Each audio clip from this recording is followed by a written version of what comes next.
আগে আইটলা ঘাটে জোয়ার খুব সুন্দর লাগে, কি ভাল লাগছে। জোয়ারের জল এখান থেকে নিয়ে যাবো আমরা,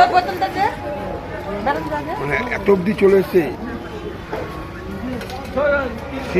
সিঁড়ির একদম উপরস্থল চলে এসছে।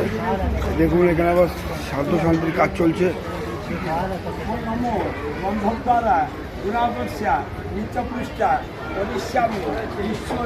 সাধ্য শান্তির কাজ চলছে। আইটলা ঘাট, লঞ্চ ঘাট, সবাই স্নান করছে।